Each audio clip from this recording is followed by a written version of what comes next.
Yo te sigo, digamos. Buenas noches, compañeros y compañeras. Estamos de vuelta aquí con otra entrevista. Y en esta oportunidad nos fuimos a, a cruzar la cordillera de los Andes a ver a nuestros compañeros queridos de Argentina, del Partido Revolucionario de los Trabajadores. Y estamos aquí con el compañero Claudio para saber de primera mano, de primera fuente, qué está pasando en Argentina. Porque lo que cuenta la prensa son los arranques de histeria y locura de Milei en el Parlamento, ¿cierto? Que los denuncia, los discrepa, no sé qué. Es un show mediático bastante burdo, vulgar, digamos. Eh, y, pero ese no es el meollo del asunto. El meollo del asunto es que desde que asumió Milei, ¿cierto? Hay un paquete de ajustes económicos que está implementando y que huele a un ajuste del Fondo Monetario, ¿eh? Eh, pero esta vez atacando las conquistas de los trabajadores a través de una nueva ley laboral que ha impuesto y que fue aprobada, ¿cierto?, por el Parlamento y que hace algunas semanas atrás, ¿cierto?, eso se tradujo en marchas, enfrentamientos callejeros con la policía y bueno, eh, sobre todo esos elementos y principalmente del ajuste es que queremos conversar y cómo está respondiendo los distintos sectores de la izquierda, eh, cómo están respondiendo las burocracias sindicales, ya que son diversas ahí, son varias. Y bueno, buenas noches, compañero. ¿Qué tal? Buenas noches, compañero. Un gusto estar Cuéntame, con vos nuevamente. en el gobierno de Fernández, ¿cierto? Ujú. El ministro de Economía estrella, el hombre de la materia gris, ¿cierto? Entregó varias veces a Argentina al Fondo Monetario a través de préstamos, salvataje económico, uno tras otro, ¿cierto? Mm. Fueron como dos o tres, si que no mal recuerdo. Y obviamente esos salvatajes implican algo a cambio, ¿cierto? No solamente pagar con intereses, sino que a través del saqueo, ¿eh?, en otra área. Pero parece que esos, eh, esas medidas del gobierno Fernández quedaron chicas al lado del plan económico de Milei, que es un ajuste mucho más de fondo, ¿eh?, más estructural al parecer. ¿Cuál sería, hay alguna diferencia entre lo que hizo Fernández y lo que está haciendo Milei? ¿Hay alguna continuidad? Bueno, eh, la continuidad, y esto hay que decirlo de entrada, es que todos los gobiernos en nuestro país y, por supuesto, en la región, en el mundo, son gobiernos que responden a distintas facciones de la clase dominante, ¿sí? Eso como primera medida. Porque si no entramos por ahí en esas cuestiones de si quiénes son más de izquierda, quiénes son más de derecha, términos que no definen nada en definitiva, ¿no? Para nosotros, digamos, de nuestra perspectiva. Entonces, como vos decías, el gobierno de Alberto Fernández, sobre todo con el último periodo donde fue ministro de Economía Sergio Massa, que terminó siendo el candidato de esa fuerza política, que perdió con Milei en el balotaje, hizo un severo ajuste sobre los sectores populares, fundamentalmente los jubilados, y un ajuste permanente era el tema de la inflación, ¿no? La inflación galopante que terminó casi en un 200% anual, en donde los sectores, digamos, ocupados en blanco, como aquí se los llama, eh, a través de las paritarias conseguían aumentos, pero siempre corriendo detrás de la inflación. Y bueno, y ni que hablar de los sectores de la economía en negro o de la economía informal, que en la Argentina año tras año se viene agrandando.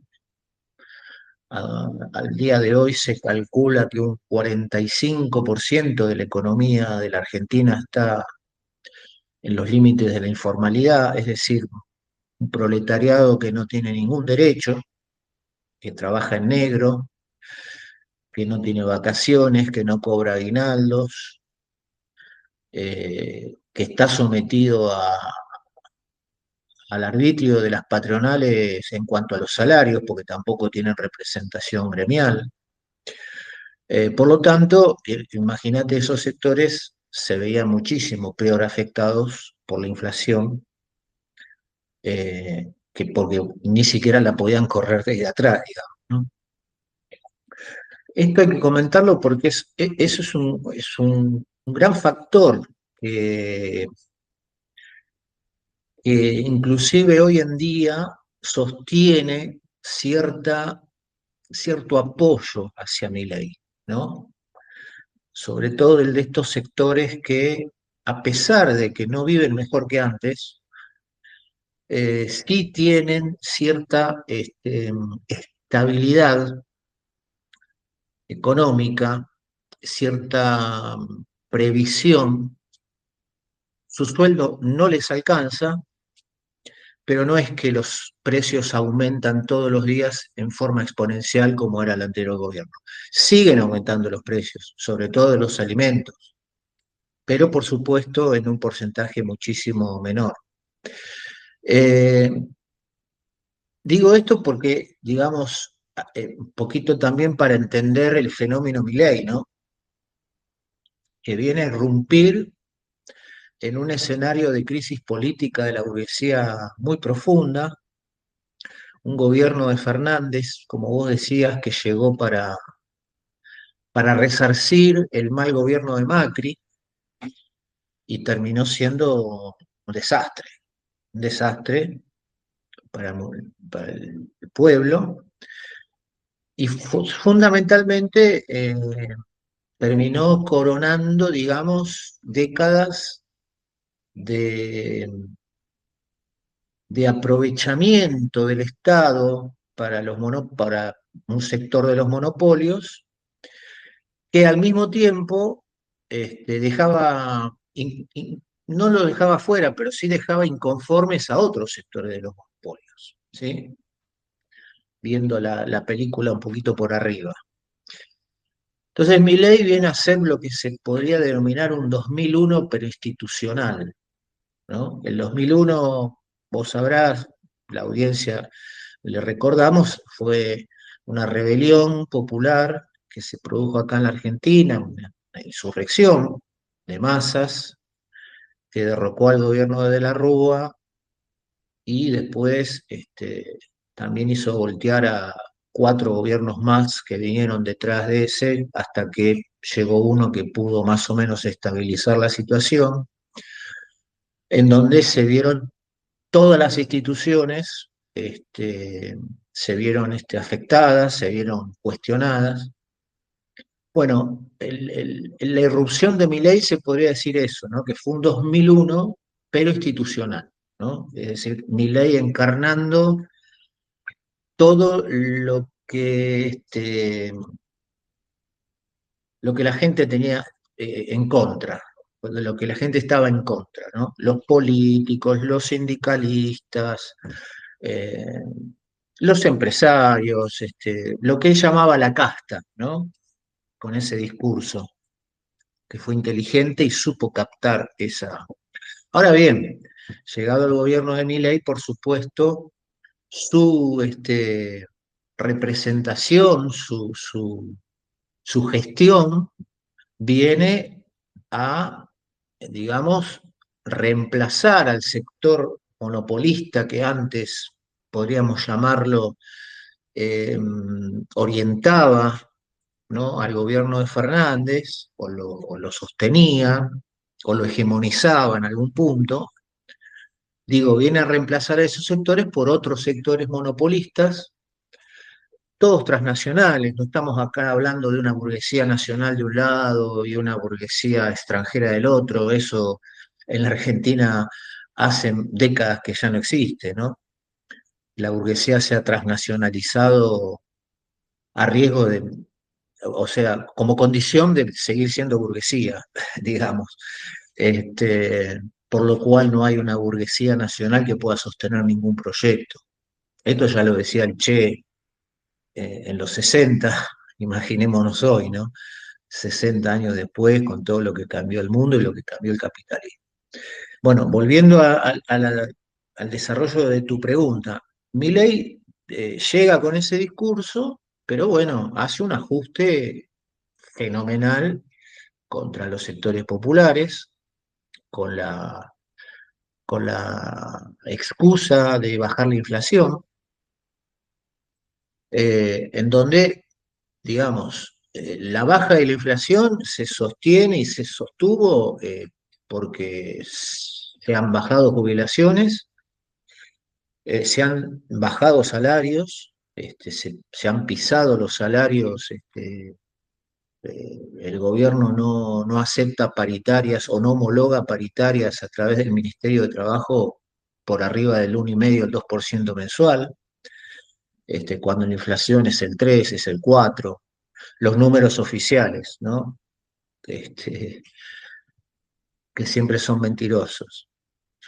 Y bueno, hace un ajuste fiscal fenomenal, corta todo el tema de obra pública en el país, le corta los fondos a las provincias, eh, es decir, y con un programa económico que está fundado en lo que se vivió en los 90 y lo que se vivió en la dictadura del 76, que es este, sostener un programa económico mediante el endeudamiento externo e interno, eh, otorgándole al capital monopolista, sobre todo al capital especulativo, y también al resto de los capitales, eh, un programa de, como aquí se le denomina, o se le denomina en el mundo, de carry trade, es decir, tasas en pesos muy altas, con un dólar planchado, quieto, eh, que eh, permite, imagínate, fabulosas ganancias. O sea, los capitales vienen, ponen la plata en pesos, tienen retornos del 40 al 50% anual, y esa plata después vuelve a los dólares y es un retorno en dólares del 40 al 50% anual, es decir, algo inédito en el mundo, ¿no? Eh, y hay que decir que el programa económico del gobierno se sostiene en eso y en el ajuste fenomenal, inhumano, que está sosteniendo con contra el pueblo. Bueno, el ajuste que también incluye áreas de salud, de educación, el problema de la discapacidad, que fue un tema muy sentido. Todos los programas de discapacidad fueron anulados, luego debieron ser puestos en funcionamiento otra vez a partir de las luchas. Pero hay un punto que ya entramos en el problema de las clases, ¿no? Eh, de la lucha de clases. Digo, hay un punto en donde la burguesía, más allá de sus diferencias que las tienen entre los distintos sectores por los negocios y por a quienes beneficia más o no este programa económico, más allá de esas diferencias, la burguesía, desde la asunción de Milei, ha tenido una política unificada en contra del proletariado, como condición política para lograr la estabilización de este programa. ¿Sí? Es decir, en la medida que disciplinemos la mano de obra, en la medida inclusive que derrotemos políticamente a la clase enemiga, que es la que produce la riqueza y desde la cual extraemos la plusvalía que después rifamos con el resto de los sectores dominantes, digo, si tenemos esa condición, dice la burguesía, podemos decir que tenemos un plan por muchos años, ¿sí? Bueno, y eso es lo que ha venido haciendo la clase dominante en estos últimos 2 años, ¿no? Un ataque furibundo a las condiciones de vida de la clase obrera y de los demás sectores proletarios, jubilados y activos, y una intención por, como te decía, eh, derrotar políticamente el espíritu de lucha, de combatividad, de Se organización. podría decir que en ese aspecto es muy parecido a lo que ocurrió en Inglaterra con Margaret Thatcher y la huelga del carbón, Absolutamente, porque después absolutamente. de la huelga del carbón, ¿cierto?, que duró un año, el sindicalismo británico nunca fue el mismo. Fue una derrota en toda la línea. Bueno, lo que vos decís es muy importante porque eso repercutió en el proletariado mundial. Este, le agregamos, aparte del ejemplo que vos planteás, la derrota del gobierno de Reagan contra los controladores aéreos, que apenas asumido en el gobierno, se desata una huelga de controladores aéreos que dura también varios meses y en donde Reagan termina utilizando al ejército de Estados Unidos para garantizar ese servicio y echa a decenas de miles de trabajadores. Esa también fue una huelga en donde la burguesía, tal cual como vos planteaste la de Thatcher, dijo, a partir de acá, si no derrotamos esto, no podemos estabilizar un programa mundial en ese momento, que terminó con la caída del muro de Berlín, luego, y que fue el avance ideológico de la burguesía a nivel mundial, que aquí repercutió en los 90 con el gobierno de Menem.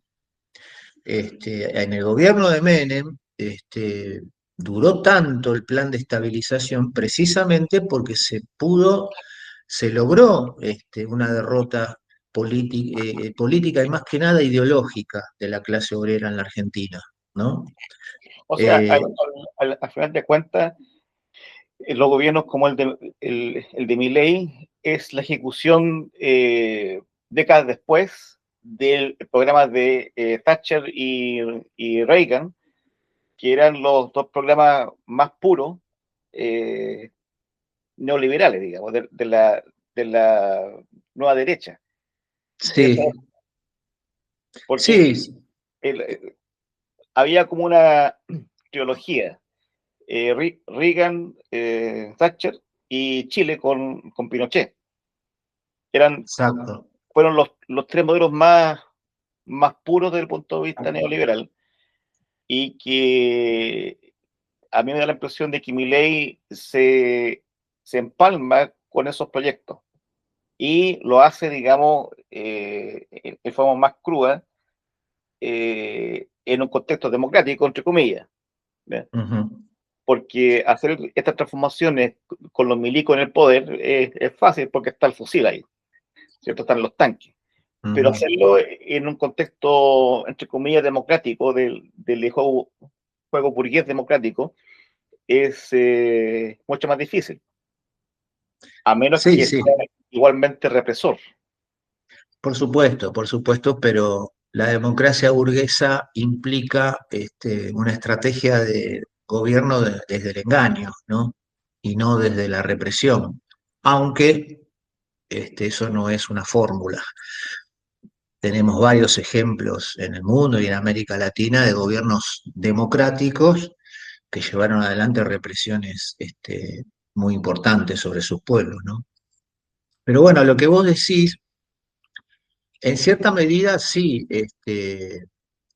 el gobierno de Milei encarna esa política de una burguesía concentrada que viene a querer reformular o reestructurar las bases productivas del país, como lo quiso hacer la dictadura en el 76.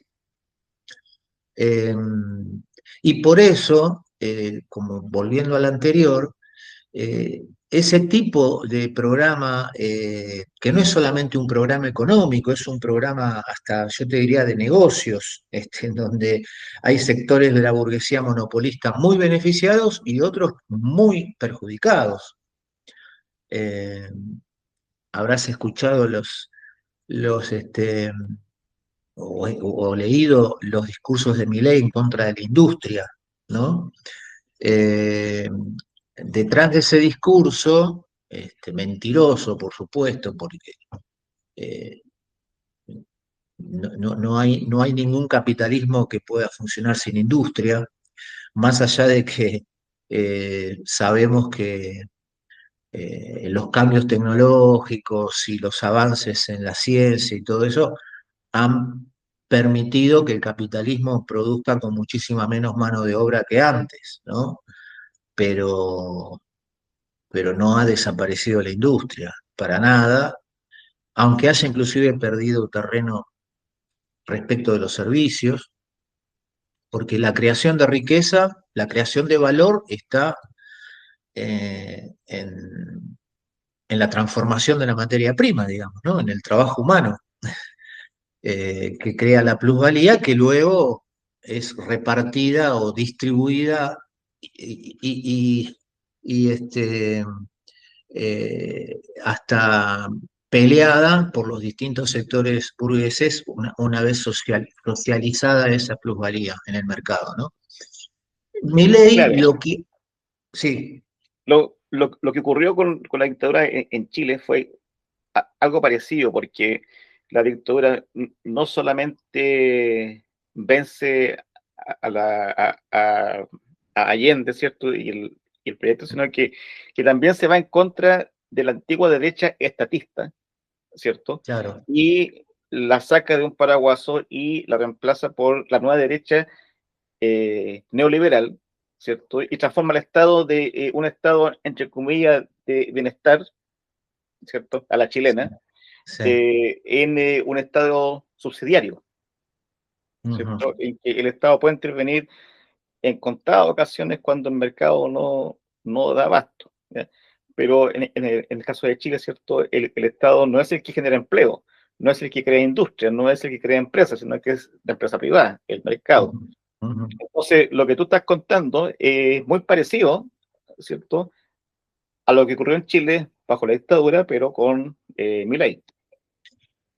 Sí, sí, digamos, en algún sentido Milei viene a reconfigurar el papel del Estado, muy lejos de querer destruirlo, ¿no? Salgamos de esa discusión. Este, el Estado es el órgano de represión, política, económica, social de la clase dominante sobre las clases dominadas. Eso con Milei no cambia, por más que él diga que venga a destruir el Estado. Lo que sí ha cambiado es que hoy, al mando de ese Estado, en la Argentina, hay sectores monopolistas que le imponen inclusive condiciones y- y condiciones de negocios a otros sectores monopolistas. ¿Sí? De ahí la pelea entre Milei y Roca de Techín, por ejemplo, ¿no?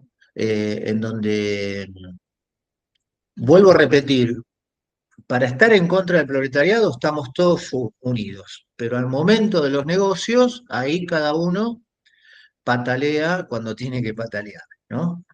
Entonces, estamos todos a favor del libre mercado, pero si viene acero chino y me gana la competencia, yo pido que el Estado me proteja de alguna manera, ¿no? Acá igual, Eh, los empresarios son libres mercadistas cuando le conviene, pero cuando claro, pierden es el Estado que tiene que responder. por Y eso cuando el Estado esa responde, discusión quiere decir que es el pueblo el que responde, es el pueblo que responde. exactamente, claro, claro, exactamente. Por eso esa discusión entre Estado más estatistas, menos estatistas, eh, me parece que es equivocada, ¿no? Y hasta en algún punto es falsa desde el aspecto de querer embretar al movimiento de masas. eh, Acá todavía sigue siendo una pelea, se habla de la estatización de las empresas, como si ese fuera el, el- el paradigma o la solución de los problemas del pueblo, ¿no? Cuando en realidad el problema del Estado es un problema que es de la clase, que está inclusive dominado por una pequeña porción de la clase dominante, ni siquiera por toda la clase dominante, ¿sí? Y que se van turnando. En un gobierno, un sector tiene más preponderancia, en otro, como ahora, otro sector, pero sigue Por parte siendo de la la clase. burguesía, ¿no? Claro, claro. Entonces, Igual. acá el problema es cómo utilizamos, o sea, cómo la burguesía utiliza desde el Estado o el Estado mismo para llevar adelante sus intereses económicos y políticos. ¿Y quién se impone en esa lucha permanente entre las distintas facciones del capital? Ese es el, digamos, el marco general del gobierno de Milei. Por eso el gobierno de Milei, digamos, está muy apoyado por los sectores ligados al petróleo, a la explotación del petróleo y del gas, ahora el tema de la minería, la energía, eh, la especulación inmobiliaria. eh, en detrimento de otros sectores más ligados a la industria, ¿no? A la manufactura, por llamarlo de alguna manera, eh, donde, ojo, también los intereses están cruzados, ¿no? Porque Techin tiene sus intereses en la producción de acero, pero también tiene sus intereses en la producción de petróleo.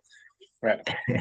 Eh, o sea, no es que yo me dedico a hacer acero y el otro se dedica a proveerme de energía. Somos parte del mismo negocio. Pero bueno, este, estamos hablando de capitales que se han transnacionalizado, ¿no? Entonces, que juegan en cada país como en una ficha del tenis, digamos, ¿no? ¿Qué me conviene en este país? ¿Qué me conviene en el otro?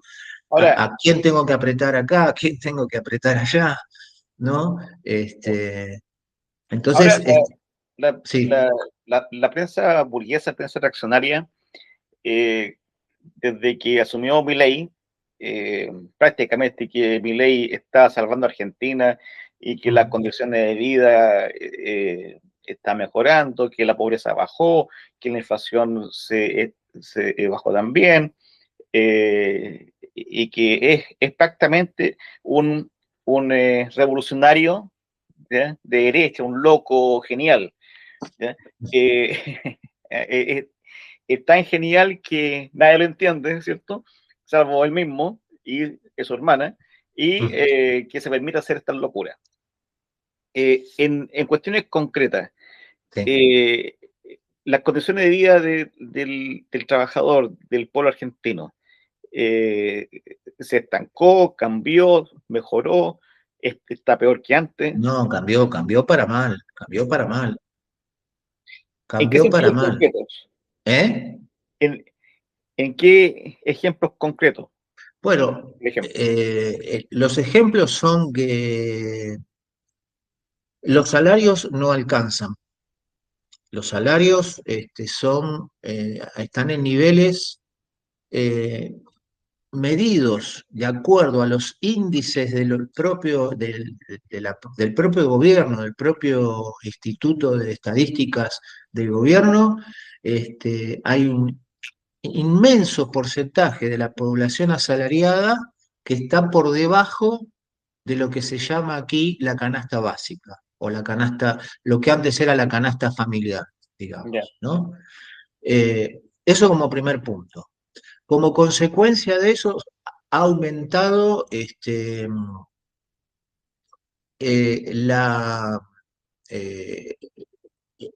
como no te alcanza el sueldo, bueno, salgo a hacer otro trabajo, ¿no?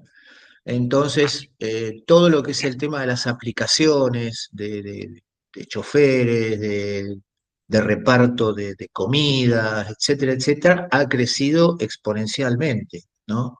Tenemos casos de choferes de colectivos, no uno, cientos, que dejan su turno y van a manejar un Uber para poder más o menos levantar algo más de dinero y poder solventar a sus familias. Después, hay un aumento ya muy preocupante, inclusive para los propios bancos, de la morosidad en todos los niveles, pero no es una morosidad del crédito para el consumo, es decir, para el consumo, digamos, de bienes durables. Me saco un crédito para comprarme una heladera, un lavarropas, un aire acondicionado, un coche. No, no, estamos hablando del crédito, de las tarjetas de crédito utilizadas para poder comprar comida, ¿sí? O para poder pagar servicios. Me endeudo para poder pagar las expensas. Me endeudo para poder pagar la luz y el gas, porque ha habido un reacomodamiento en los precios de los servicios públicos que están lejísimos, inclusive muy por arriba de los niveles inflacionarios que el propio gobierno denuncia, ¿no? Los servicios públicos como la luz, el gas han aumentado 200, 300% en estos años. Mientras los salarios, como te decía antes, no aumentan más que el 1,5, el 2% con mucha suerte, ¿no? Por mes. Y en el Y caso de no la todos los pobreza, meses, y no la, todos los meses. Sí, la pobreza y la desnutrición infantil. sí, ahí voy. Después no, te quería también plantear el tema de los jubilados, ¿no? Los jubilados están recibiendo una jubilación realmente de miseria, no les alcanza para comprar los medicamentos, hay situaciones extendidísimas de jubilados que, digamos, tienen que tomar 3 dosis al día y toman 1,5, porque no, de ese remedio, porque si no, no llegan a comprarlo, este, si se le acaba. Eh, Ni que hablar del PAMI, que es el Instituto de Atención a los Jubilados, que está totalmente desfinanciado. Entonces, los remedios que antes eran gratuitos o incluso eh, con mucho descuento no se consiguen. Bueno, después la indigencia, lo que se ve en la calle, muchísima gente, familias viviendo en la calle. Y los índices,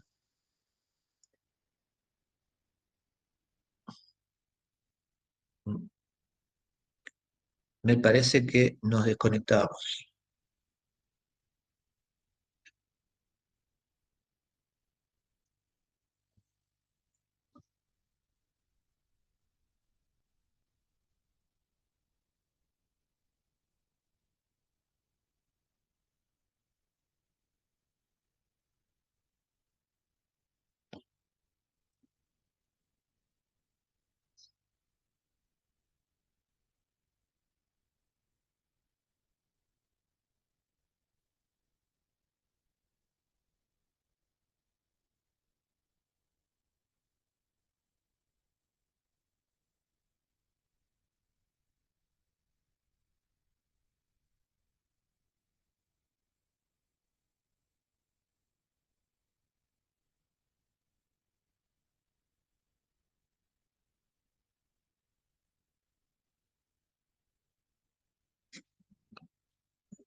¿Te parece?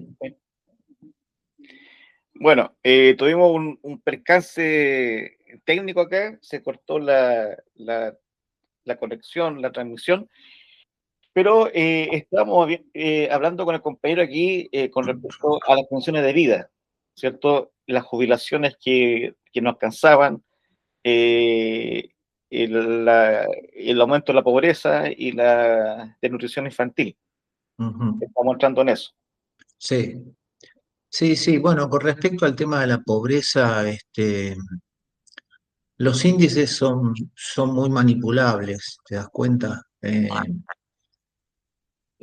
la medida que baja la inflación, bajan los índices de pobreza, según las estadísticas, pero eso, digamos, primero que el índice de inflación está manipulado, porque dentro de lo que es el promedio de la inflación hay un montón de bienes y de servicios que son los fundamentales en los que gasta las familias trabajadoras que no están contemplados. Por ejemplo, el alquiler, ¿no? O un porcentaje muy menor de los servicios que han aumentado exponencialmente. Entonces, los índices de inflación ya están manipulados. Después, los índices de pobreza te dicen, bueno, si usted gana de, vamos a suponer, de 1 millón para arriba, de 1 millón para abajo es pobre. Ahora, si usted gana 1 millón, 1 peso ya no es más pobre. Claro, ¿Me explico?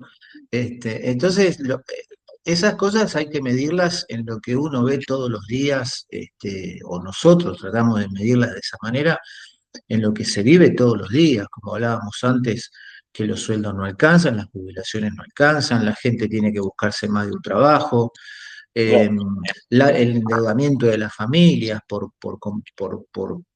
comprar comida con tarjetas de crédito o sacar un crédito para poder pagar la Y a luz, la el vez, gas.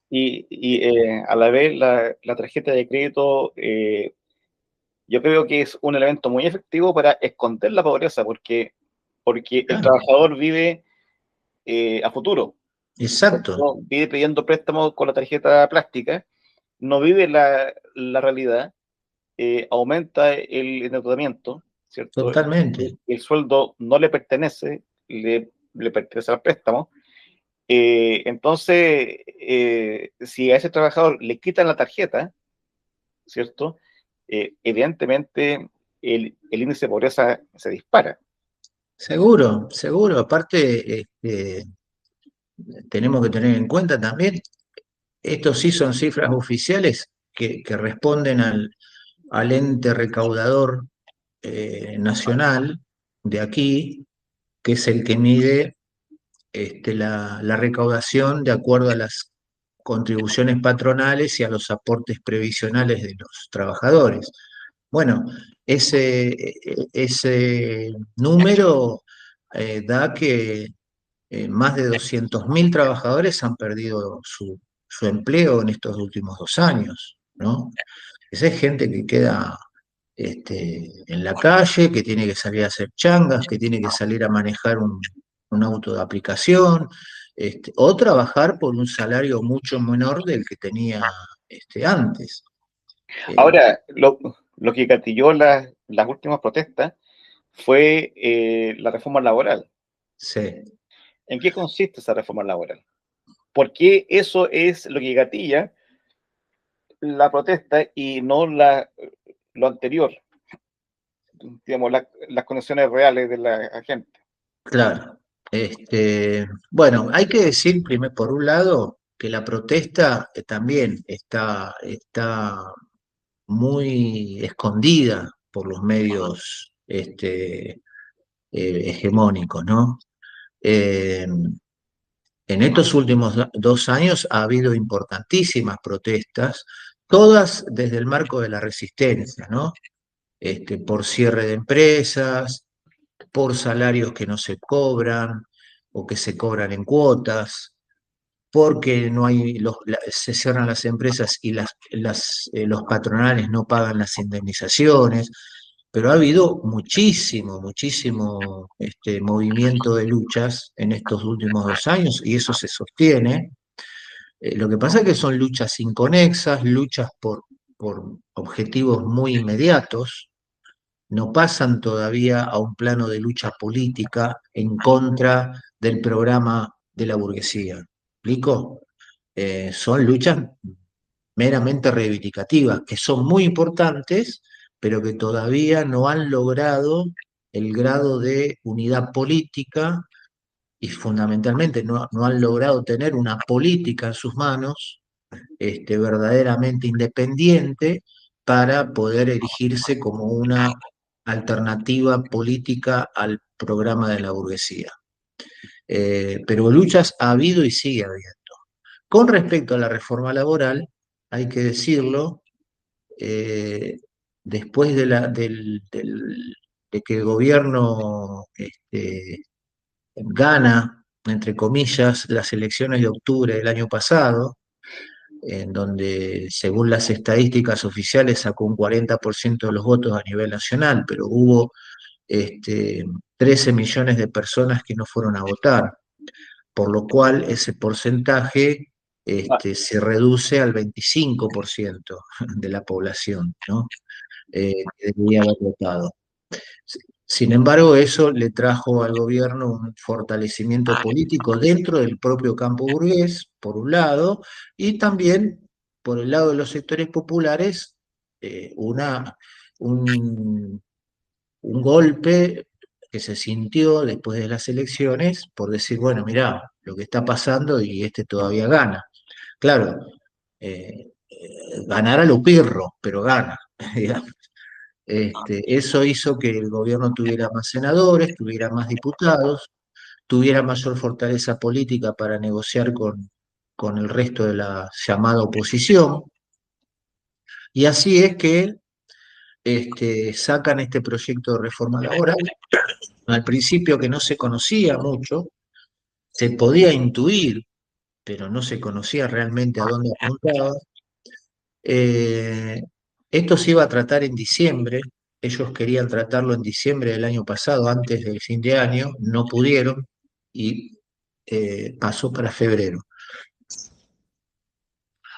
¿Qué pasa? En los lugares de trabajo, hasta que no se votó la ley, podemos decir que no había una conciencia muy clara de lo que la ley significaba, ¿no?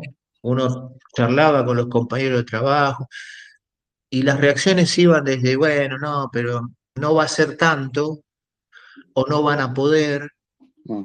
este, o también, mira, a mí el problema que tengo es que no puedo llegar a fin de mes, no me hables de la reforma si no puedo llegar a fin de mes, ¿no? Eh, Ese tipo de reacciones.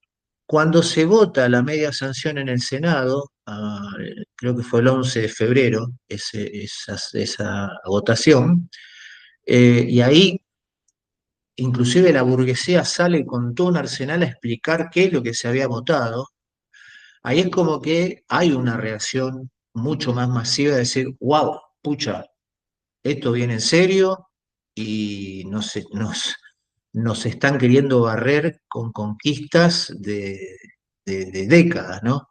Porque la reforma laboral apuntaba fundamentalmente no solo al problema de los despidos, o sea, es verdad que la ley nueva permite y- y le da mucho margen a la burguesía para despedir, que era una de sus demandas, pero fundamentalmente la reforma laboral, uno de los aspectos más retrógrados es impedir eh, las acciones de lucha y la organización de los trabajadores, ¿no? Es decir, hay casi una anulación del derecho de huelga, ¿no?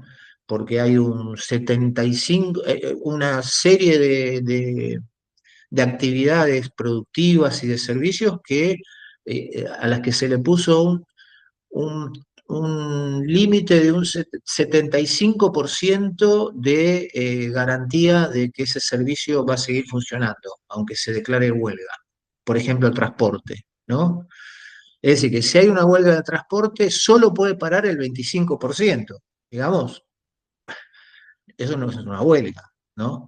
Y hay otra cantidad de servicios y de actividades en donde el límite es el 50%. Por lo tanto, bueno, después se impiden en las asambleas, es decir, para hacer una asamblea en un lugar de trabajo hay que pedir autorización, por ejemplo, a la patronal, imaginémonos eso, ¿no? Este, si se hace la asamblea, si el patrón concede el permiso para hacer la asamblea, el tiempo que dure la asamblea, el patrón lo puede descontar del salario del día.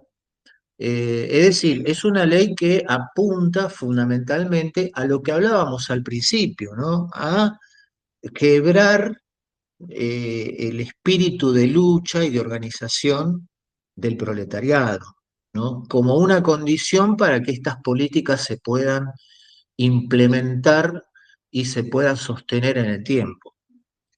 Eh, Ahora viene el momento de la aplicación de la ley, ¿no? Y esa es otra pelea, esa es otra lucha, porque en realidad hay que decirlo, la lucha contra la reforma y para impedir que se votara fue boicoteada abiertamente por las centrales sindicales, ¿no?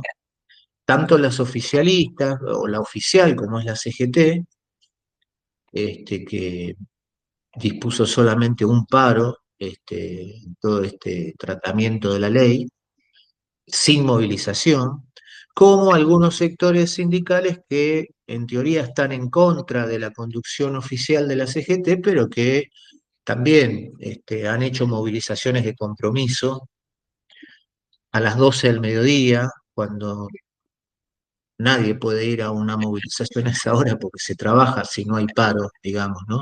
O sea, en el fondo, para que el plan de ajuste de mi ley funcione, tiene que liquidar al sindicalismo como tal. Sí, más que al sindicalismo, tiene que liquidar la posibilidad de que el proletariado pueda organizarse como mejor le convenga a sus intereses, digamos, ¿no? Porque, ojo, hay y esto de la reforma lo ha puesto blanco sobre negro, hay una traición, una alta traición de las dirigencias sindicales contra el movimiento obrero que repercute muchísimo en las bases. Entonces, hoy las bases no quieren saber absolutamente nada con los sindicatos, ya no con la CGT, que es la central, sino con el sindicato que lo representa todos los días, ¿no? Ahora bien, lo que justamente nosotros impulsamos es la organización independiente de la Claro. clase, ¿no? Una organización de base, una organización que se desarrolla a partir de la verdadera democracia obrera, en donde las asambleas tengan poder no solo de decisión, sino de implementación de las medidas. Eso Y que tiene que ver con la consigna que ustedes lanzaron hace 2 o 3 meses atrás, que era eh, es la hora de la rebelión de los trabajadores. Exactamente, exactamente. Tal cual. Sí, sí. Esa consigna la lanzamos en función de este análisis político, ¿no? Estamos huérfanos, el movimiento obrero y el pueblo en general está huérfano, tanto de representación política como de representación sindical. Hay un gran deterioro en la aprobación y en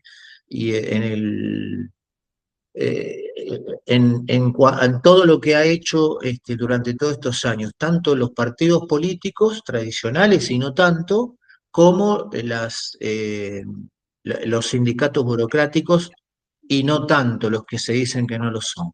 Este, entonces, ante esa orfandad, lo que nosotros planteamos precisamente que la salida es la rebelión desde las bases.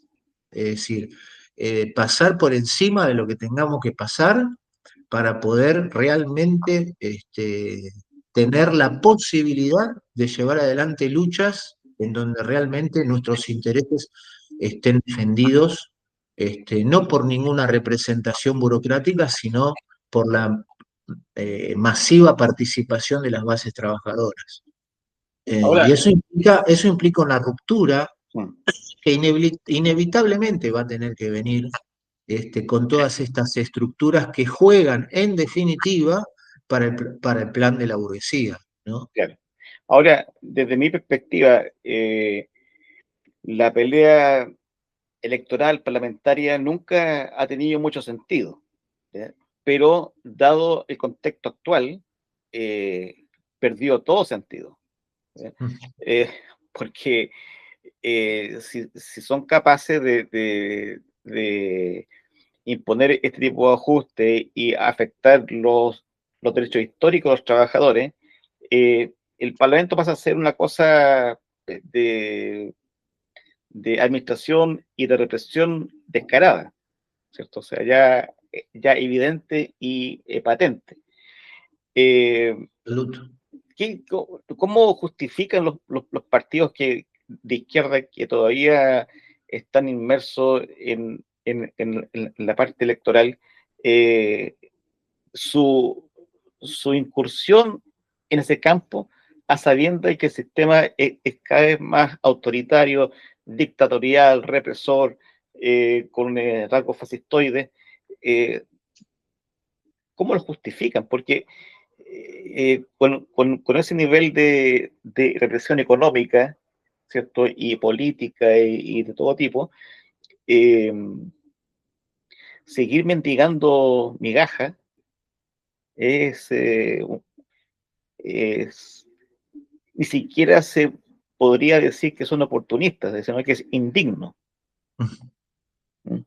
Sí, sí, mira, yo más que decirte cómo lo justifican, que ellos quizá deberían explicarlo ellos, ¿Mm? sí te lo podría decir desde qué concepción, ¿no? Que esto es muy importante para nosotros. Eh, Mira, acá hay un problema político central en la lucha de clases argentina, que es, ante la situación, como hablábamos antes, de orfandad política, sindical, organizativa de todo tipo para llevar adelante la lucha por nuestros intereses reales como trabajadores, lo que se impone es que la clase obrera, como clase de vanguardia, junto al resto de los sectores proletarios y de los sectores populares afectados, erija un programa político propio que le permita irrumpir en la lucha política nacional. Ese es el gran nudo gordiano de la lucha de clases en Argentina. Ahora, eso se puede abordar desde dos visiones, fundamentalmente. Una, que es la que nosotros sostenemos, es que ese papel el Partido Revolucionario tiene que hacer todos los esfuerzos para que sea la clase obrera la que lo lleve adelante, no ningún partido en representación de la clase obrera. ¿Me explico? ¿Qué? Por supuesto, el partido, nosotros, en este caso, el Partido Revolucionario de los Trabajadores, tenemos como nuestro objetivo principal trabajar en la construcción de nuestro partido, en la clase obrera, en el movimiento obrero, para que de allí surja la propuesta revolucionaria que imponga la clase obrera como un nuevo actor político en la política nacional. El otro concepto, que es el concepto de estas izquierdas reformistas, parlamentaristas, es que eso lo va a hacer su partido. Entonces ellos, digamos, vienen denunciando y este, pronosticando la muerte del peronismo desde hace décadas y vienen ofreciéndose como la alternativa a esa desaparición, por ejemplo, del peronismo. Pero es su partido el que viene a ocupar ese lugar. En definitiva, lo que propugnan es cambiar de representantes, no cambiar el concepto de organización de la democracia representativa a la democracia obrera. ¿Me explico? Entonces, a partir de allí, bueno, todas las herramientas son válidas. Ojo, nosotros no nos, por lo menos nuestro partido, no desecha por un principio revolucionario la lucha parlamentaria. La desecha a partir de un análisis objetivo y concreto de la realidad política y de la lucha de clases en nuestro país. Habrá otros países donde se pueda y sea necesario y sea correcto. Ahora, en lo que está pasando en nuestro país, y creemos en muchos países de la región, es que la clase obrera como clase dirigente para poder levantar una propuesta verdaderamente intransigente contra la propuesta de la burguesía, necesita, por supuesto, de su partido, pero además necesita de la participación de la clase como tal.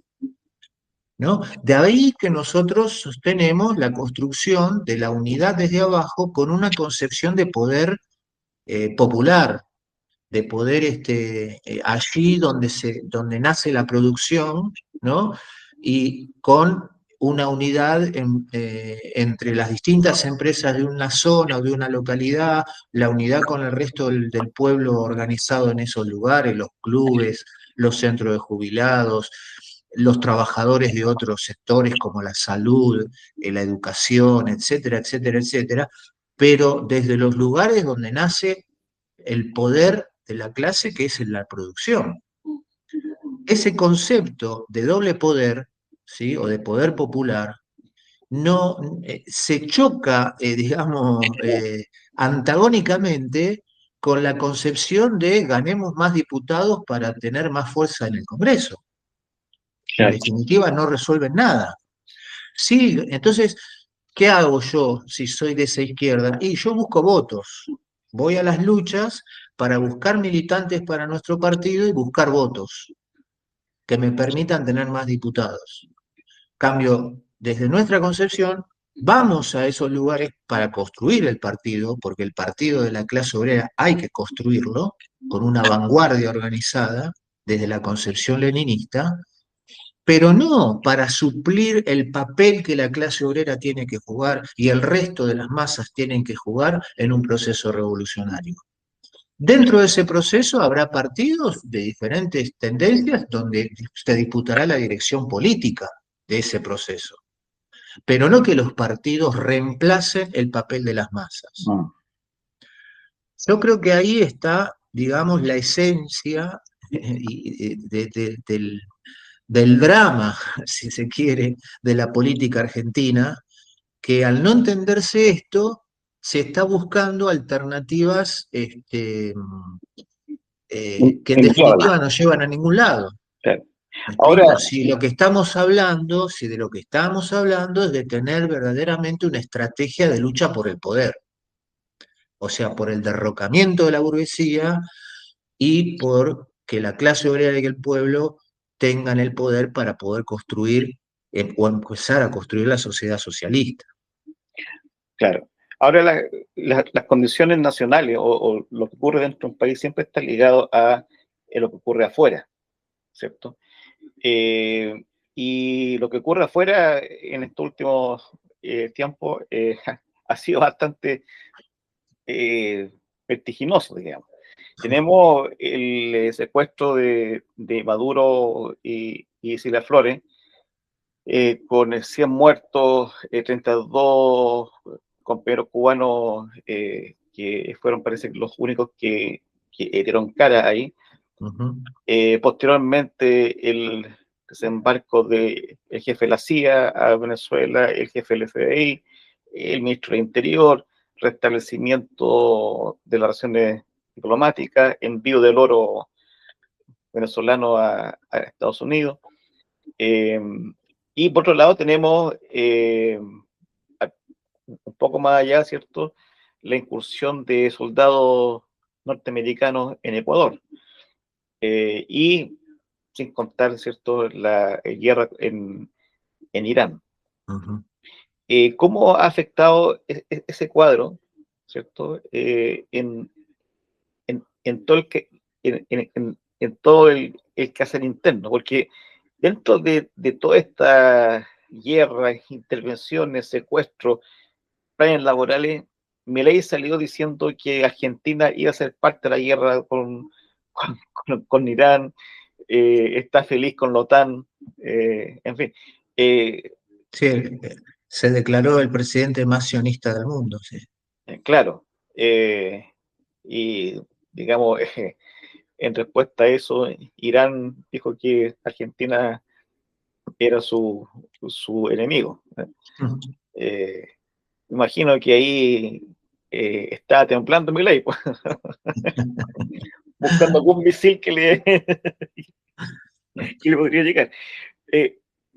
¿Cómo afecta todo eso en este cuadro interno? ¿Incide en algo?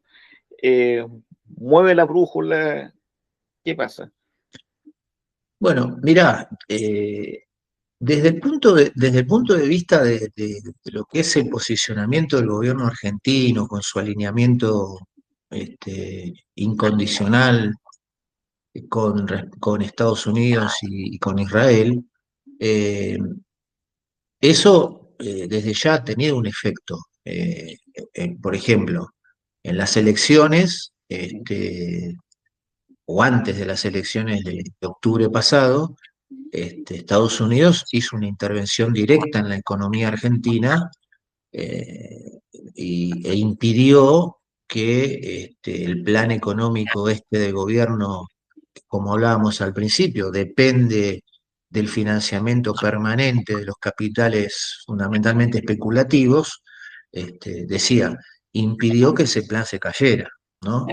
Y por lo tanto eso tuvo una repercusión en el voto de ciertos sectores, ¿no?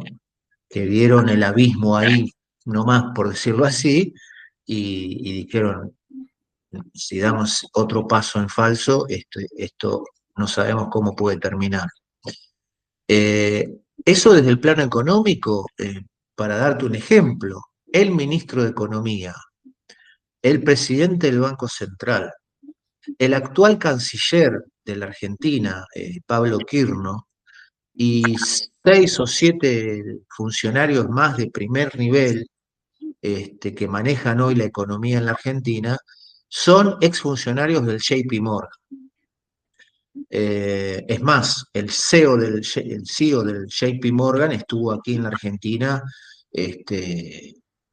una semana antes de las elecciones, inclusive se hizo un encuentro mundial con una fastuosa fiesta en el Teatro Colón, en donde todos los políticos fueron a rendirle pleitesía a este señor, Jimmy Dimon creo que se llama, el presidente o el CEO del Morgan a nivel mundial. Por lo tanto, te decía, hay una injerencia directa, no solo del gobierno de Estados Unidos, sino de ciertos sectores de la oligarquía financiera mundial, como el Morgan, que tienen no solo intereses, sino dictan las medidas que este gobierno está llevando adelante, ¿no? De hecho, son los más beneficiados con este esquema que hablábamos antes del carry trade, en donde traen sus dólares, los ponen en pesos, sacan unas fabulosas tasas en pesos y vuelven a los dólares. Ahora, el día que todos esos digan, me voy con los dólares a otro lugar más seguro, el plan se cae. Lo mismo que pasó en el 2001 con Cavallo y de la Rúa, ¿no? Eh, Decíamos entonces, en el plano económico hay una injerencia permanente y esa injerencia se nota, se ve. De hecho, hoy, unas horas antes de esta entrevista, leyendo algunas últimas noticias, el JP Morgan saca un informe en donde advierte porque Caputo, el ministro de Economía, hizo declaraciones de que Argentina no iba más a pedir financiamiento de Wall Street, sino que iba a tratar de pedir financiamiento a los bancos de aquí de la Argentina o al mercado de capitales local. Y el JP Morgan hoy saca un documento advirtiendo de que para que Argentina realmente se estabilice, este, no, y tenga perspectivas hacia el 2027, habla de las elecciones presidenciales, dice, no es conveniente que deje de financiarse en Wall Street. Este, Así que bueno, imagínate, a ese nivel de injerencia se ha llegado. En lo que es la política, Son, eh, son, son descarados, ¿eh? sí, No pueden totalmente. ser más, porque por último, decóralo con un discurso más, pero no sé, tan cara dura No, no, no, sí, y totalmente, sí. es increíble. Esta es otra de las singularidades de este momento del capitalismo, ¿no? Mm. Que ya no se, no se cuidan ni las formas. Claro, que al final de cuentas lo que dice el CEO de Morgan es muy parecido a lo que dice Trump cuando dice yo quiero anexar Canadá, yo quiero elegir el Ayatollah que me guste, ¿eh? Yo elijo aquí, es increíble, o sea, no es como esta serie de ficción que hablan de un universo paralelo, ¿cierto? Ajá. Ellos están en otro universo, o sea, no es una desconexión con la realidad, pero tremenda. Y lo dicen pensando que la gente le hace caso, o sea, es decir, no, ¿verdad? Sí, sí.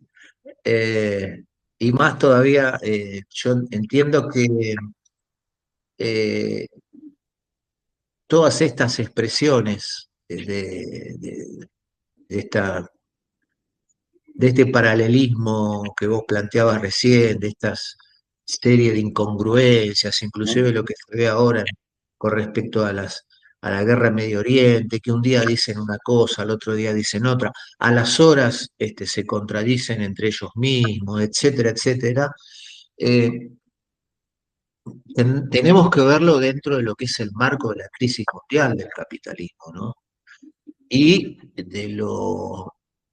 yo no diría de lo desorientado, pero sí de lo desesperado que están algunos sectores por querer salvar el pellejo dentro de lo que es el capitalismo mundial.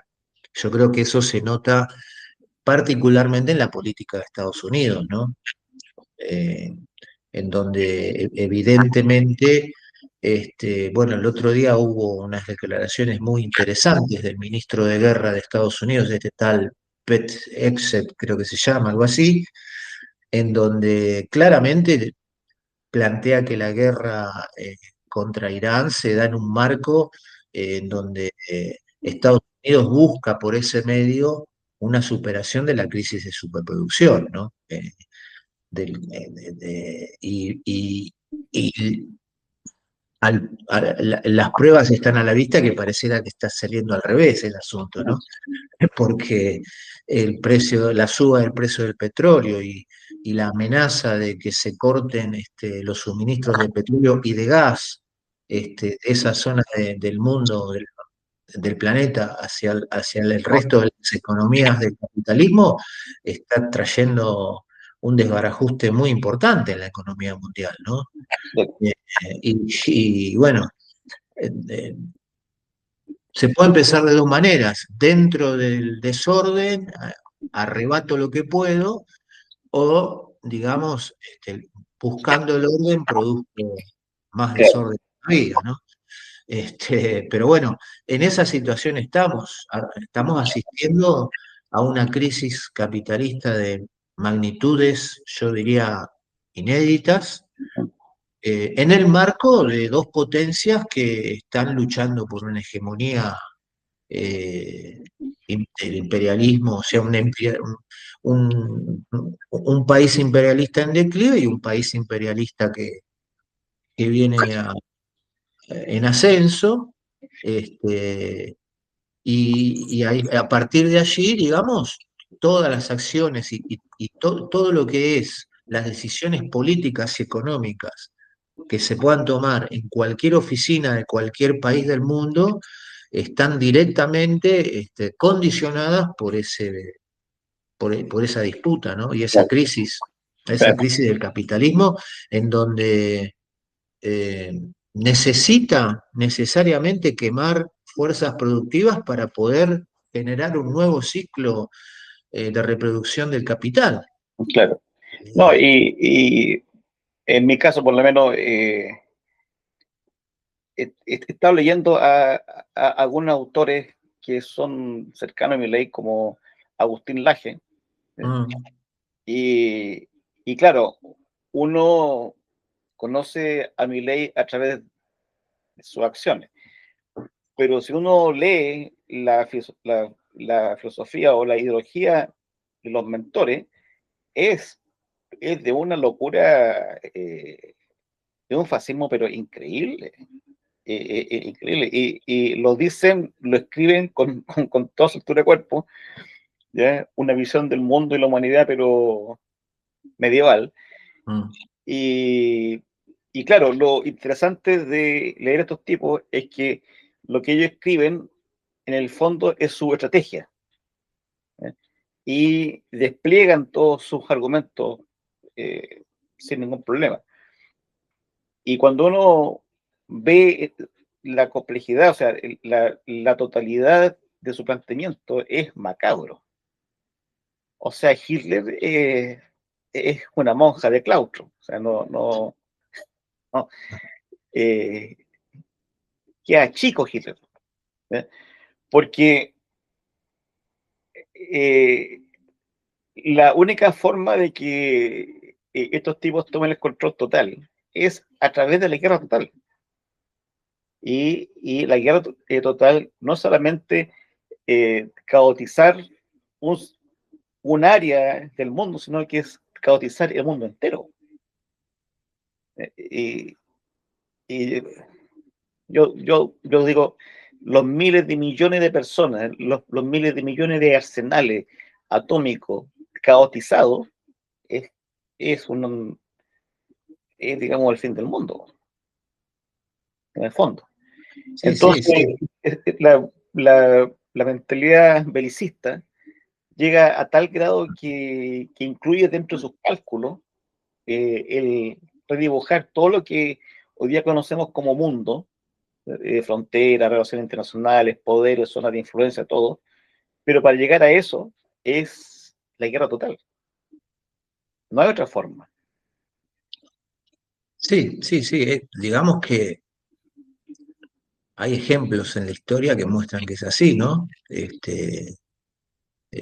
Los cambios en la política mundial y en las hegemonías de ciertos capitales sobre otros capitales han sido a través de la guerra. Claro, Y bueno,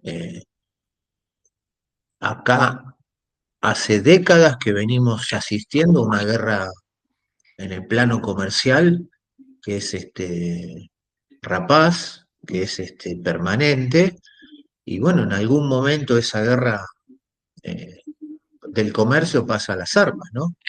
Este, no es, digamos, descabellado asistir hoy a una guerra, con todo lo espantoso que es la guerra, digamos. sí, Pero digo, si analizamos la historia del capitalismo, este, no es sorprendente. Sí es sorprendente eh, que haya personajes como Trump, que como vos decías, cada declaración que hace pareciera ser una expresión de deseos del tipo, ¿no? Claro, Eh, o sea, quiero tener injerencia en el líder, en la elección del líder de Irán. Quiero que la guerra termine pronto, quiero esto, quiero lo otro, pero los hechos muestran que él no está, no está, digamos, al comando de toda esta situación, ¿no? Fundamentalmente porque, bueno, evidentemente la reacción de Irán yo creo que ha sido muy sorprendente para ellos mismos, ¿no? sí, Y de hecho se ha conocido de que importantes sectores del Pentágono estaban totalmente en contra de empezar esta guerra, ¿no? Y que se lo habían advertido a Trump. Pero bueno, acá vuelvo a repetir lo que hablábamos antes, hay intereses mundiales entrecruzados, este, y, y tenemos que acostumbrarnos a que vivimos en una época en donde la anarquía va a ser claro. eh, el Y rasgo distintivo, ¿no? si uno mira un poco más atrás, ¿cierto? Encontramos que Bill Clinton tampoco lo hizo nada de mal, ¿cierto? Con la guerra de Yugoslavia. Obama, pucha, se dio un festín de sangre. Entonces, tampoco, porque algunos pueden pensar, no, que este republicano con los demócratas estamos mejor, No, pero los demócratas son tan sanguinarios y águilas y, y criminales como los republicanos. O sea, por lo- supuesto que sí. entonces, el problema está en que muchos pueden pensar que el problema es Trump, y Mm, Trump no es el problema, el problema es el imperialismo, ¿cierto? exacto, Que puede cambiar de monigote, pero sigue siendo el mismo sanguinario de siempre. exactamente. Bueno, y eso te lo amplío a que también hay sectores que concluyen que el problema es el imperialismo norteamericano Claro, y, ahí está la y no el diferencia. imperialismo Eh, mundial, ¿no? claro, por- Entonces de porque, ahí a buscar un sector bueno del imperialismo claro, hay un paso. porque para los reformistas, para los progresistas, hoy en día ser anti-yanqui es una moda. Claro, Pero si uno presiona al, al progresista y le dice, bueno, ya que eres anti-yanqui, ¿puedes ser anti-imperialista? Dice, no, ni cagando, no me pegues tanto. ¿Ah? Eh, Anti-Trump sí, pero anti-imperialista me piden mucho, demasiado. demasiado para ello. Ahora, estamos llegando casi al final de la entrevista, pero no puedo dejar de preguntar cuál es la visión, la opinión del PRT con lo que ha sucedido en Venezuela y con el asedio casi total de Cuba. No, bueno, nosotros apenas se dio ese episodio en Venezuela, en principios de año sacamos una declaración absolutamente en contra, digamos, rechazando la injerencia sobre Venezuela y fundamentalmente planteando que un principio que sigue siendo un principio que tiene que ser rector para nosotros, que es que los pueblos son los que tienen que determinar el futuro de sus países, ¿no? Eh, Acá lo que ha pasado en Venezuela además ha sido, bueno, en consonancia con la época, ¿no? Y con todos estos cambios y esta anarquía de la que hablábamos antes, ha sido una violación en todos los frentes de digamos, de los más básicos principios del derecho internacional, ¿no? Avalados por los propios países imperialistas. Vos fijate que la ONU ya no tiene ningún tipo de injerencia Nada. ya ni se reúne, creo. Por lo menos si se reúne no es noticia. Este, así que por lo tanto no, rechazamos absolutamente la intervención militar en Venezuela y por supuesto también la intervención militar en Cuba, ¿no? Eh, que bueno, que eso ya viene, el bloqueo y el asedio contra Cuba, sabemos que viene ya desde el principio de la revolución, pero que ahora, montado inclusive sobre problemas objetivos que tiene el gobierno cubano y la realidad cubana al interior de la isla, este, quieren aprovechar para pegar el manotazo. eh, y bueno, por supuesto que es absolutamente rechazable y eh, que llamamos a que, dado cualquier tipo de intervención, hay que salir a manifestarse en contra de la misma, ¿no? Mm. Con el mismo principio de la autodeterminación de los pueblos como el medio para que cada país Claro. tenga el destino que sus pueblos decidan, ¿no? Y eso no quita la visión crítica que uno pueda tener sobre los procesos. No, Eh, no, por supuesto, es no, decir, no. uno Son dos cosas distintas, son dos no, cosas no puede distintas. ser obsecuente. O sea, decir, no, sí, sí, siga todo. Desde ya. No, no. A ver, nosotros, creo que vos lo sabés también, con el gobierno venezolano fuimos muy críticos desde sus inicios, con toda esa concepción del socialismo del siglo XXI. Este, pero bueno, una cosa es decir eso y que eso no es socialismo, etcétera, etcétera. Otra cosa es este, estar de acuerdo con una intervención extranjera sobre un país soberano, ¿no? Lo mismo que ahora en Irán, digamos, en Irán el régimen hace un mes apenas mató eh, a algunos miles, no se sabe todavía cuántos, pero una represión enorme, Claro. pero bueno, nosotros eh, además, a pesar de eso, digamos, y de pensar que es un régimen dictatorial o que reprime a su pueblo, este, rechazamos la intervención o el ataque o la agresión militar de un sector del imperialismo contra un país. Claro. Respecto de eso, te sugiero, te recomiendo, la posición del Partido Comunista de Irán Sí, es muy clara respecto del rechazo hacia la intervención y también de su posición respecto sí, del gobierno, hoy del día gobierno iraní. me lo mandaron y tengo que traducirlo porque está en inglés Ajá. y en estos días lo subo a la página. Sí, sí, es muy Sí, interesante. Es un partido que tiene una posición marxista-leninista, creemos nosotros, con la que coincidimos. sí, sí, y también da la impresión de que con todo este discurso más directo del imperialismo, más, no sé cómo llamarlo, pero diferente, eh, los proyectos como más institucionales, eh, como el de Venezuela, digamos, que fue institucional, fue por dentro, eh, no tienen cabida en su forma en este actual contexto.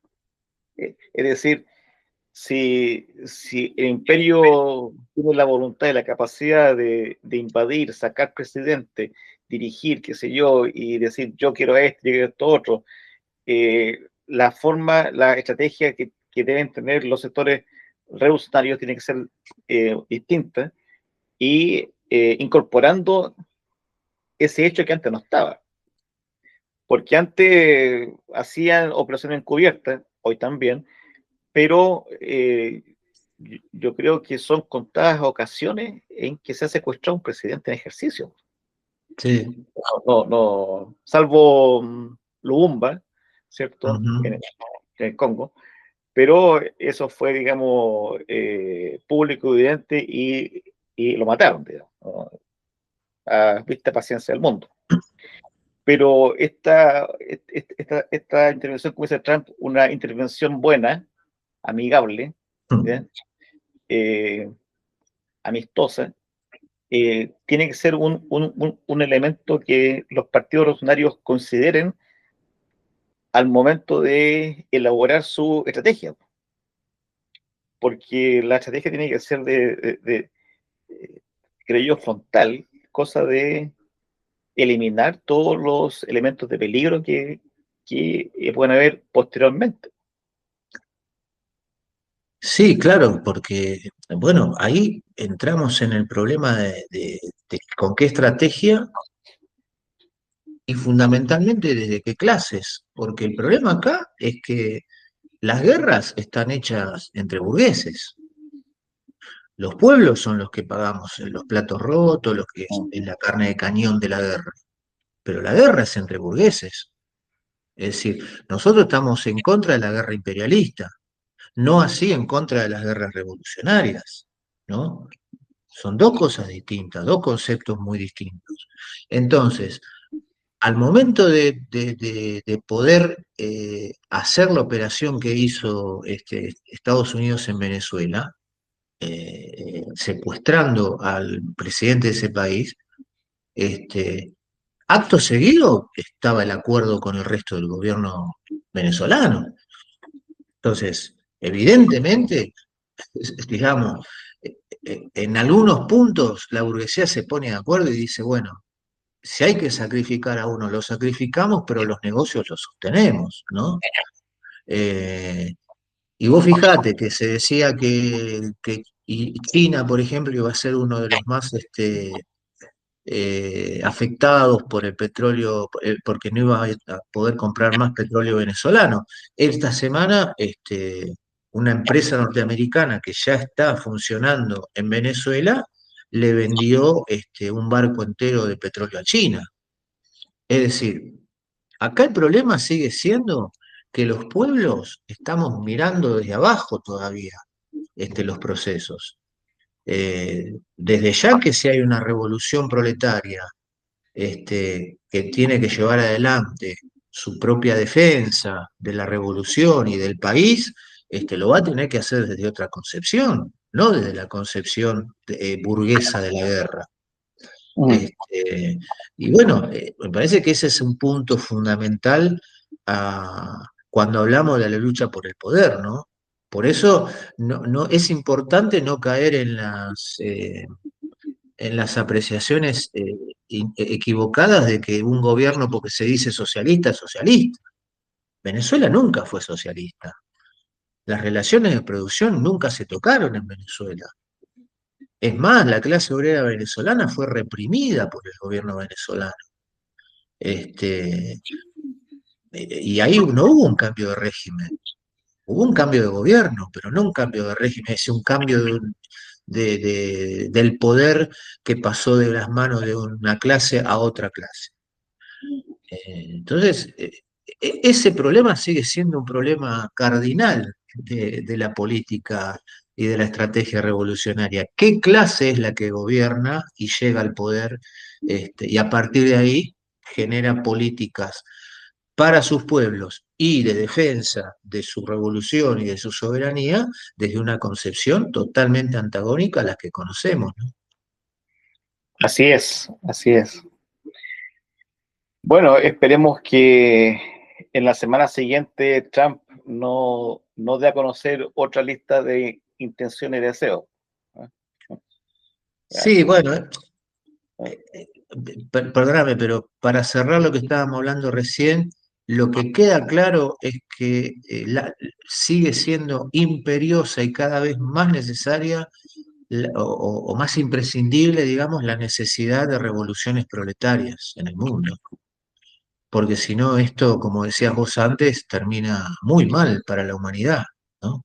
Bueno, el Che decía revolución socialista o caricatura Caricatura, de revolución. sí, tal cual. Porque digamos, el otro día hacía la comparación entre lo que ocurría en Venezuela con lo que ocurre en Cuba, Ujú. con todos los aciertos, errores que puede tener la erosión cubana, ha resistido 60 años. Y, y a mí me sorprendió con todo el bloqueo que hay ahora. eh, Fue en enero o el año pasado, se hizo una marcha en La Habana, millones de personas, marchando por la Revolución Cubana, qué sé yo, fiel al proceso. Y es increíble porque con ese nivel de asfixia, ¿cierto? El pueblo cubano sigue estando firme en sus convicciones. Y si uno hace el contraste con lo que ocurre en Venezuela, son dos procesos totalmente diferentes y son dos formas de enfrentar el asedio imperialista de forma totalmente distinta. Una estableciendo relaciones, negociaciones, qué sé yo, como si nada hubiese pasado, y otra reconociendo lo que está pasando y actuando en función de no ceder eh, ante la embestida. Y son 60 años o más, digamos, digno de estudio. Sí, sí, sí, por supuesto, sí, desde ya, digno de estudio y de un análisis lo más objetivo posible de la situación actual en Cuba y todo eso. Pero bueno, volviendo al inicio del proceso, en Cuba hubo una revolución que trastocó las relaciones de producción. Claro, Fue la primera revolución socialista de América, verdadera, digamos. Después, bueno, todo el devenir y cómo se llegó hasta acá, no entremos en eso porque sería muy largo. Pero si Cuba no hubiera hecho la revolución, sabemos, sería claro, Haití, sería claro. cualquiera de esos países que han Y, sido empobrecidos por el imperialismo, ¿no? con todos estos últimos hechos, la figura del Che se agiganta cada Oh, vez más. cada Es vez más. increíble. El otro día veía un video del discurso en la ONU del Che. Eso será hace 60 años atrás, y de una vigencia, pero tremenda. Toda la concepción de la tricontinental, toda la visión antiimperialista, todo está, pero sumamente vigente. O sea, no ha perdido. Es, es como si fuera ayer que lo dijo. ¿Eh? Partiendo por esa frase icónica que con el imperialismo no se puede confiar. ¿Eh? Eh, Esa solamente, digamos, Sí, cae como anillo al dedo, pero todo el pensamiento del Che cobra una vigencia pero tremenda.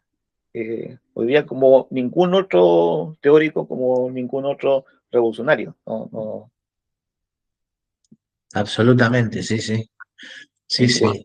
Y los aportes que ha hecho el Che a partir de la experiencia de la construcción del socialismo en Cuba también han sido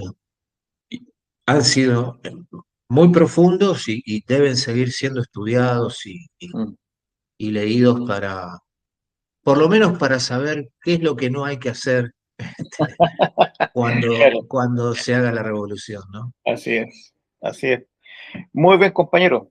Ha Bueno, sido muy interesante la entrevista. Eh, sí, de verdad que ha sido muy linda charla. Te agradezco muchísimo, te agradecemos muchísimo, como siempre. Eh, el compañero Santucho estaría feliz con ustedes, bueno, porque son de una claridad pero tremenda, una pedagogía estupenda. Da mucho gusto escucharlo. bueno, muchísimas gracias y un gusto también hablar siempre con vos, ¿eh? Y Un un abrazo grande, ¿no? agradecimiento. Un abrazo grande. Y denle duro a ese payaso. En eso Nos vemos. estamos. Chao, Nos chao. vemos. Chao, chao.